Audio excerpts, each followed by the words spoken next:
Hi friends, hi. Off the ട്രാവലേഴ്സിന്റെ മറ്റൊരു എപ്പിസോഡിലേക്ക് നിങ്ങൾക്ക് സ്വാഗതം. ഞാൻ ജിനോ. ഞാൻ ജോസൻ. ഇന്ന് നമ്മൾ പരിചയപ്പെടാൻ പോകുന്നത് ഹോണ്ടയുടെ BRV ലോങ് ടൈം റിവ്യൂ ആണ്. നമുക്ക് അത് എന്തൊക്കെയുണ്ടെന്ന് കാണാം.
നമ്മുടെ കയ്യിൽ ലഭിച്ചിരിക്കുന്ന വാഹനം 2016 മോഡൽ ഹോണ്ട BRV ആണ്. ഏകദേശം 70,000 കിലോമീറ്റർ കഴിഞ്ഞ ഒരു വാഹനമാണിത്. 70,000 കിലോമീറ്റർ ഈ വണ്ടി കണ്ട പറയോ ജിനോ? ഇല്ല, ഒട്ടും പറയില്ല. കാരണം അതിന്റെ പെർഫെക്ഷൻ കാര്യങ്ങൾ ഇപ്പോൾ അതുപോലെ തന്നെയുണ്ട്.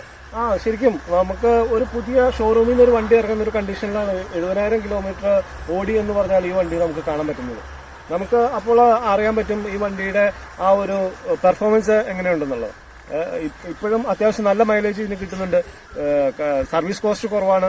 അത് എന്തൊക്കെയാണെന്നുള്ളത് നമുക്ക് കൂടുതൽ ഡീറ്റെയിലേക്ക് കടക്കാം. ജോസ, അപ്പോൾ നമുക്ക് 70,000 കിലോമീറ്റർ കഴിഞ്ഞ വാഹനത്തിന്റെ എഞ്ചിൻ റൂമും കാര്യങ്ങളൊന്നും മനസ്സിലാക്കണ്ടേ? പിന്നെ തീർച്ചയായിട്ടും നമുക്ക് നോക്കണല്ലോ വണ്ടിയില് എഞ്ചിന്റെ കണ്ടീഷനും കാര്യങ്ങളൊക്കെ തീർച്ചയായിട്ടും അറിയാലോ. 70,000 കിലോമീറ്റർ എന്ന് പറയുമ്പോൾ തീർച്ചയായിട്ടും നമുക്ക് നോക്കേണ്ട കാര്യമാണ്. ഓയിൽ ലീക്കോ കാര്യങ്ങളോ എന്തെങ്കിലും ഉണ്ടോ, സൗണ്ട് ഉണ്ടോ, കാര്യങ്ങളുണ്ടോ എന്നൊക്കെ നമുക്ക് ശ്രദ്ധിക്കണമല്ലോ. അതെ, തീർച്ചയായിട്ടും നമുക്ക് നോക്കാം.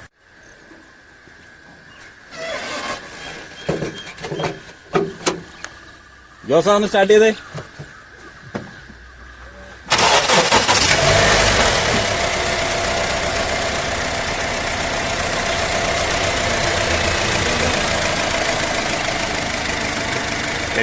കിലോമീറ്റർ ഓടിയ ഒരു വാഹനമാണെന്ന് നമ്മൾ പറയത്ത് പോലുമില്ല.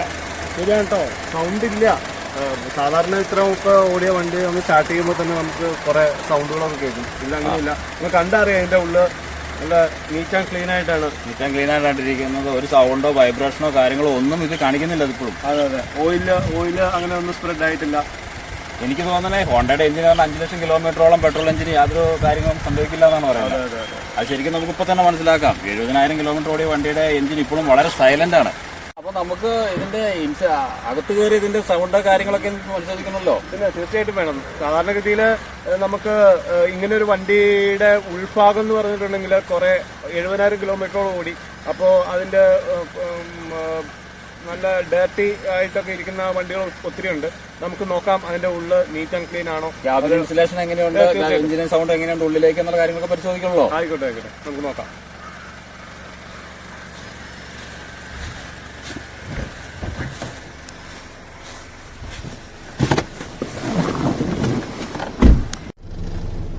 ജിനോ, ഇത് പറഞ്ഞ പോലെ വണ്ടി 70,000 അല്ല, 72,202 കിലോമീറ്റർ വണ്ടി ഓടിയിട്ടുണ്ട്. അത്രയും ഓടിയിട്ടുണ്ടല്ലോ. അത്ര വണ്ടി ഓടിയിട്ടുണ്ട്. പക്ഷെ അതിന്റെ ഒരു സൗണ്ട് നോയ്സ് ഒന്നും വണ്ടിക്കകത്തില്ല അല്ലെ. ക്യാബിൻ ഇൻസുലേഷൻ വളരെ പെർഫെക്ഷൻ ആണ്. സൂപ്പറാണ്. വണ്ടി കയറുമ്പോൾ തന്നെ നമുക്ക് എഞ്ചിൻ സൗണ്ട് തീരെ അകത്തേക്കില്ല. അതെ. ഒന്ന് ആക്സിലേറ്റർ കൊടുത്ത ജോസൻ.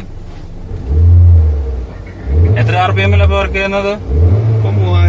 3000 RPM വർക്ക് ചെയ്ത വണ്ടിയുടെ സൗണ്ടാണ് ഈ കേൾക്കുന്നത്.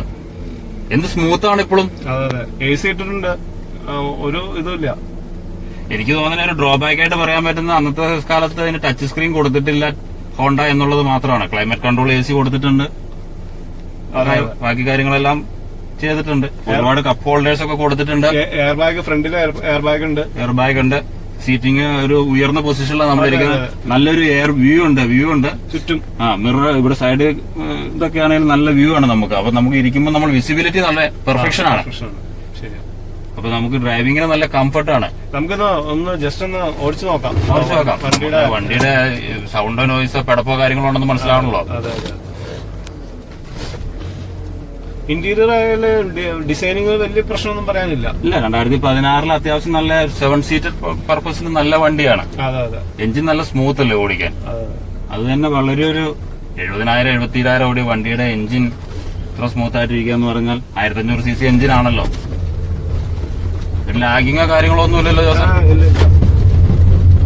അപ്പൊ ഓവർടേക്കിങ്ങിനൊക്കെ നല്ല ഇതായിരിക്കും, നല്ല പവർ ഉണ്ട്. പെട്രോൾ ആണല്ലോ. പെട്രോൾ എഞ്ചിൻ ആയതിന്റെ ഒരു പുള്ളിങ് ഉണ്ട്. ഒട്ടും സൗണ്ടോ കാര്യങ്ങളൊന്നും ഇല്ലല്ലോ, നല്ല സ്മൂത്തായി പോകുന്ന വാഹനം. അതായത് ശരിക്കും വഴി ഇത്ര മോശമാണെങ്കിൽ തന്നെ നമുക്ക് അങ്ങനെ ഒരു ഫീലിംഗ് തോന്നുന്നില്ല.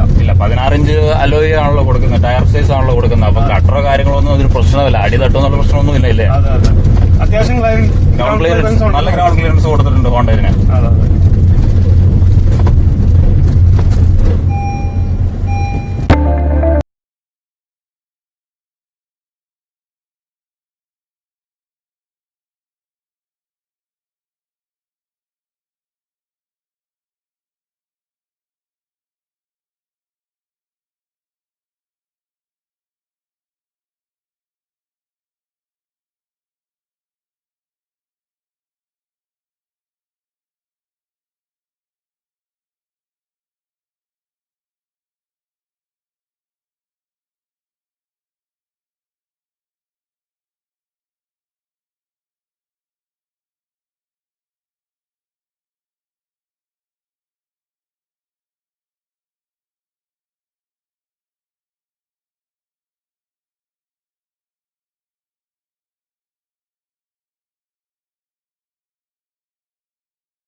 ഈ വാഹനത്തിന്റെ സർവീസ് കോസ്റ്റോ കാര്യങ്ങളൊക്കെ എന്തൊക്കെയാണെന്ന് നമുക്ക് മനസ്സിലാക്കണമല്ലോ. അകത്തെ space, second road space, third road space, കംഫർട്ടോ കാര്യങ്ങളൊക്കെ നമുക്ക് അതിന്റെ ഉള്ളിൽ കയറി നമുക്ക് പരിശോധിക്കാം.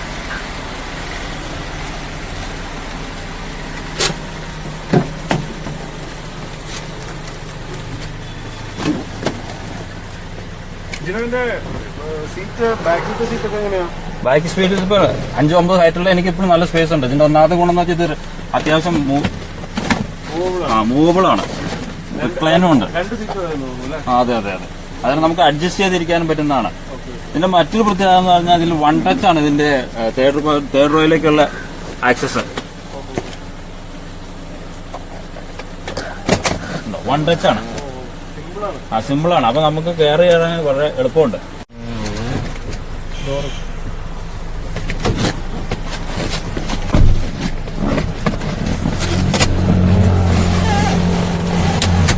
ഇതിന്റെ ബാക്ക് സീറ്റിൽ എന്ന് വെച്ചാൽ കുഴപ്പമില്ല, അത്രേ ഉള്ളൂ ജോസ. കാരണം നമ്മള് തൈ സപ്പോർട്ട് അത്ര നമുക്ക് ലഭിക്കുന്നില്ല. എങ്കിലും ഒരു 7 സീറ്റർ എന്ന രീതിയിൽ അത്യാവശ്യം നമുക്ക് യൂസ് ചെയ്യാം. വണ്ടിയുടെ വില അനുസരിച്ചുള്ള കപ്പാസിറ്റി കാര്യങ്ങളാണ്. പ്ലാറ്റ്ഫോം കാല് നമ്മുടെ ഉയർന്ന നിൽക്കുന്നത്, എങ്കിലും സ്പേസ് ഉണ്ട്. ലോങ് സർവീസിൽ, ലോങ് ട്രാവലില് അത്ര ബെറ്റർ അല്ല ബാക്ക് സീറ്റ്. ഈ തൈ സപ്പോർട്ട് ഇല്ലാത്ത കാരണം കാല് പൊങ്ങി നിൽക്കുന്നത് ഇപ്പോഴും. അതൊരു മിസ്റ്റേക്ക് ആയിട്ട് എനിക്ക് തോന്നുന്നുള്ളൂ. സെക്കൻഡ് റോ നല്ല കംഫർട്ടാണ്. ഒരു ഹാൻഡ് റെസ്റ്റ് ഒക്കെ കൊടുത്തിട്ടുണ്ട്. 2 പേർക്കൊക്കെ ആകുമ്പോൾ പെർഫെക്റ്റ് ആയിട്ട് യാത്ര ചെയ്യാൻ പറ്റും. അവൻ സർവീസ് കോസ്റ്റിന്റെ ബില്ലൊക്കെ തന്നിട്ടുണ്ടെന്ന് തോന്നുന്നു. ഞാനത് നോക്കിക്കൊണ്ടിരിക്കുക, എങ്ങനെ ഉണ്ടെന്നുള്ളത് നോക്കട്ടെ. 10,000-ലാണ് ഇതിന്റെ ഓയിൽ ചേഞ്ച് കാര്യങ്ങൾ വരുന്നത്. ഫസ്റ്റ് ഓയിൽ ചേഞ്ച് 10,000-15,000-ലാണ് പീരിയോഡിക് സർവീസ് എല്ലാം വരുന്നത്. ശരിയാണ്. ഇത് എനിക്ക് തോന്നുന്നു 20,000-ന്റെ ബില്ല് തൊട്ടുണ്ട്. ഇതില് 20,000-ന്റെ സർവീസില് 4,600 രൂപയാണ് എമൗണ്ട് വന്നിട്ടുള്ളൂ. മേജർ സർവീസ് വരുന്ന 50,000-ലാന്ന് തോന്നുന്നു. നമുക്ക് നോക്കാം. 40,000-ന്റെ സർവീസ് ഉണ്ടാകും. 40,000-ന്റെ 4,400 രൂപ. 50,000-ന്റെ അതിനുണ്ട്. 50,000 സർവീസ് വരുമ്പോ എല്ലാ വണ്ടിയിലെ പോലെ തന്നെ ഒരു 7,390 രൂപ ആയിട്ടുണ്ട്. അതൊരു മേജർ സർവീസ് ആണ് 50,000. തീർച്ചയായിട്ടും. പിന്നെ ഇപ്പൊ ഏറ്റവും ലേറ്റസ്റ്റ് ലാസ്റ്റ് 70,000 സർവീസിന്റെ സഹിതം ഇതിനകത്തുണ്ട്. നമുക്ക് 70,000 എത്ര രൂപയായിരുന്നു? 70,000 സർവീസ് എന്ന് പറഞ്ഞാൽ 4,142 രൂപ. അപ്പൊ വളരെ കുറവാണ് സർവീസ്. തീർച്ചയായിട്ടും 70,000 കിലോമീറ്റർ ഓടിയ വണ്ടിക്ക് 4,000 സർവീസ് ഉള്ളൂ എന്ന് പറഞ്ഞിട്ടുണ്ടെങ്കിൽ അത് എന്തുകൊണ്ടും ഒരു നല്ലൊരു ഇതാണ്. ടോട്ടൽ 70,000 കിലോമീറ്റർ ഓടിയിട്ട് ഏതാണ്ട് 10-25,000 രൂപ ഏതാണ്ട് ടോട്ടൽ സർവീസ് കോസ്റ്റ് വന്നിട്ടുള്ളൂ എന്ന് തോന്നുന്നു. അതെ 25,000 7 സർവീസ് ചെയ്തു. വേറെ വലിയ കാര്യങ്ങളൊന്നും ഇതിൽ മാറ്റിയതായിട്ട് ബില്ല് ഇല്ല. അപ്പൊ പൊതുവെ വണ്ടി നല്ലതാണെന്നുള്ളൊരു അഭിപ്രായമാണ്. പെട്രോൾ എഞ്ചിൻ ആയതുകൊണ്ട് ഒരു ഇതും ചെയ്തിട്ടുണ്ടെന്ന് പറഞ്ഞില്ല. കംപ്ലൈൻസും റിപ്പോർട്ട് ചെയ്തില്ല, ഇതുവരെ ചെയ്തില്ല. കാരണം നമ്മുടെ സുഹൃത്തിന്റെ വണ്ടിയാണല്ലോ, നമുക്ക് അറിയാമല്ലോ, പേഴ്സണലി അറിയാവുന്ന ഒരു വാഹനമാണല്ലോ. അല്ല, അങ്ങനെ ചെയ്തിട്ടുണ്ടെങ്കിൽ തന്നെ ബില്ലിലുണ്ടാവുമല്ലോ. റീപ്ലേസ് കാര്യങ്ങളൊന്നും തന്നെയില്ല, ഒന്നും റീപ്ലേസ് ഇല്ല. അപ്പൊ നല്ലൊരു വണ്ടിയാവും. നമുക്ക് പൊതുവെ 70,000 കിലോമീറ്റർ ഓടിയ ഒരു വണ്ടിയുടെ റിവ്യൂ എന്നുള്ള രീതിയിൽ നല്ല ഒരു അഭിപ്രായം തന്നെ അഭിപ്രായമാണ്. കാരണം BRV ഒരുപാട് സക്സസ് ആയ ഒരു വാഹനമല്ല എന്ന് തോന്നുന്നു. ഇറങ്ങിയിട്ടില്ലെങ്കിലും പക്ഷെ ഈ 72,000 കിലോമീറ്ററോട് ഓടിയ വണ്ടിയുടെ സർവീസ് കോസ്റ്റ് വെച്ച് നോക്കുമ്പോ ബെറ്റർ ആണെന്ന് എനിക്ക് പെട്രോൾ എഞ്ചിൻ ആയതുകൊണ്ടാണ് കൂടുതലും നല്ല പെർഫെക്ഷൻ സ്മൂത്തും കാര്യങ്ങളും വരുന്നത്. കാരണം ഒരു സൗണ്ട് കാര്യം എപ്പോഴും വണ്ടി ഓണാണ്. വണ്ടി ഓണാ ഒരു ഒച്ച ഓണാണ്. നമ്മൾ ബോണറ്റ് കൈവച്ച് നോക്കേണ്ടി വരും ചിലപ്പോൾ അറിയണമെങ്കിൽ. അത്ര സൈലന്റ് ആണ്. 70,000 ഓടിയ വണ്ടിയുടെ നോയിസ് ബോണറ്റ് കൈവച്ച് നോക്കണം എന്ന് പറഞ്ഞാൽ അതൊരു നല്ലൊരു കാര്യം തന്നെയാണ്. അത്യാവശ്യം എല്ലാ ഫീച്ചേഴ്സും ഉണ്ട്. 7 പേർക്ക് സഞ്ചരിക്കാം. ബാക്കിലൊക്കെ ഇച്ചിരി സ്പേസ് കുറവാണെന്നേ ഉള്ളൂ. പിള്ളേരെ സംബന്ധിച്ച് കുഴപ്പമില്ല. വലിയ ആൾക്കാർക്ക് ഇച്ചിരി ബുദ്ധിമുട്ടാണ് ലോങ് ജേർണിയിൽ. അതായത് ഒരു 5 പേരുള്ള ഒരു ഫാമിലിക്ക് സുഖമായി ലോങ് ഡ്രൈവ് പോകുന്ന ഒരു വണ്ടി അല്ല. ഒരു ചെറിയ ട്രാവലിനൊക്കെ ബാക്ക് സീറ്റ് നമുക്ക് ചെയ്യാം. വലിയ ലോങ് ഡ്രൈവ് 100-400 കിലോമീറ്റർ ഒക്കെ പോകുമ്പോഴുള്ള പ്രശ്നമുണ്ട്. ഞാൻ ഈ വാഹനം കൊണ്ട് പോയിട്ടുണ്ട്, ഒരുപാട് ദൂരം പോയിട്ടുണ്ട്, ഒരുപാട് ഓടിച്ചിട്ടുമുണ്ട്. നല്ല സുഖമാണ് ഓടിക്കാൻ. നമുക്ക് ഒരിക്കലും ഒരു മടുപ്പുണ്ടാവില്ല. നമ്മൾ മടുത്തു പോവില്ല വണ്ടി ഓടിച്ചിട്ട്. ഗിയർ, ക്ലച്ച് കാര്യങ്ങളൊക്കെ ഇപ്പോഴും ലൈറ്റാണ്. ഗിയർ സ്മൂത്താണ്. എല്ലാം നല്ല സ്മൂത്താണ്. അപ്പൊ ഓക്കെ ഫ്രണ്ട്സ്, ഞങ്ങളുടെ ഇന്നത്തെ റിവ്യൂ നിങ്ങൾക്ക് ഇഷ്ടപ്പെട്ടു എന്ന് വിചാരിക്കുന്നു, അല്ലേ? തീർച്ചയായും. നമ്മളത് ഉള്ള കാര്യങ്ങൾ മാത്രമാണ് പറയുന്നത്, അല്ലാതെ ഇത് വണ്ടിയുടെ ഒരു പ്രൊമോഷന് വേണ്ടി ചെയ്യുന്ന കാര്യങ്ങളല്ലല്ലോ. അതെ, നമ്മൾ പ്രൊമോഷന് വേണ്ടിയല്ല ഇത് ചെയ്യുന്നത്. 4 കൊല്ലമായ വണ്ടിയാണ്. 72,000 കിലോമീറ്ററോട് ഓടിയ വണ്ടിയുടെ അഭിപ്രായം നിങ്ങളോട് പറയണമെന്ന് ഞങ്ങൾക്ക് ഒരു ആഗ്രഹം ഉണ്ടായിരുന്നു. അതുകൊണ്ടാണ് ഞങ്ങൾ ഈ വീഡിയോ ഇട്ടത് തന്നെ. അപ്പൊ ഫ്രണ്ട്സ്, നമ്മുടെ ഇന്നത്തെ ലോങ് ടൈം റിവ്യൂ നിങ്ങൾക്ക് ഇഷ്ടപ്പെട്ടു എന്ന് വിചാരിക്കുന്നു. ഇഷ്ടപ്പെട്ടിട്ടുണ്ടെങ്കിൽ ഞങ്ങളുടെ ചാനൽ സബ്സ്ക്രൈബ് ചെയ്യുക. ആ ബെല്ലൈക്കൺ ഒന്ന് ക്ലിക്ക് ചെയ്തിട്ടുണ്ടെങ്കിൽ പുതിയ നോട്ടിഫിക്കേഷൻ ഒക്കെ നിങ്ങൾക്ക് കിട്ടുന്നതാണ്. മറ്റൊരു വാഹനത്തിന്റെ വിശേഷങ്ങളുമായി നിങ്ങളുടെ അടുത്തേക്ക് ഞങ്ങൾ ഉടനെ തന്നെ വരുന്നതാണ്. ബൈ.